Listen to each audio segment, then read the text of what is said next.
कांग्रेस महासचिव प्रियंका गांधी वाड्रा ने अपना चुनावी अभियान प्रयागराज से शुरू कर दिया।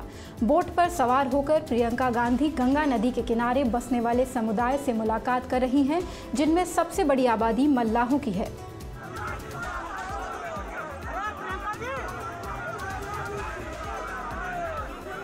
प्रियंका गांधी वाड्रा ने अपना चुनावी प्रचार प्रयागराज के मनैया से शुरू कर दिया है। वो प्रयागराज से वाराणसी तक 140 किलोमीटर का सफर बोट से करेंगी और गंगा नदी के किनारे बसे समुदायों से मुलाकात करेंगी। प्रियंका रोजगार और बेहतर शिक्षा के नाम पर वोट मांग रही हैं। सिरसा घाट पहुंची प्रियंका ने यूपीए सरकार के कार्यकाल में लागू हुई मनरेगा जैसी योजनाओं का हवाला दिया और कहा कि रोजगार की हालत पिछले 45 साल में सबसे बुरे स्तर पर है।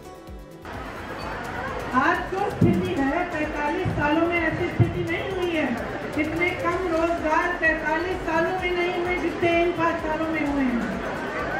तो इन बातों को समझिए।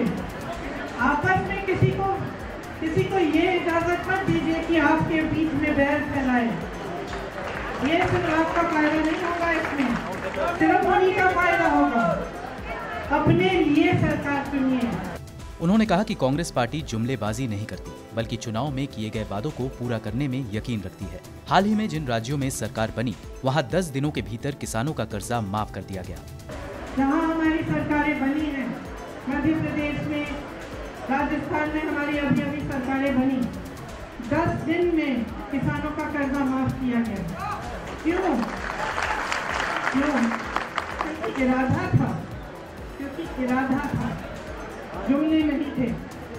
प्रियंका ने वोटरों से अपील की कि वे धर्म और जात पात जैसे विवादों में नहीं फंसे। नेता इन मुद्दों को इसलिए उठाते हैं क्योंकि वे विकास नहीं कर पाए। बकौल प्रियंका, रविवार को कुछ आलू किसानों ने उनसे मुलाकात की थी। उन किसानों ने मौजूदा सरकार के बारे में प्रियंका को क्या फीडबैक दिया, सुनिए। मुझे कल मैं एक किसानों के ग्रुप से मिली थी। आलू किसान थे वेस्टर्न यूपी से।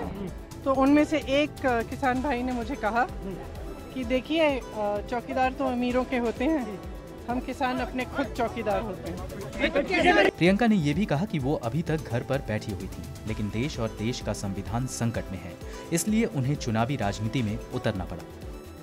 ब्यूरो रिपोर्ट, गो न्यूज़।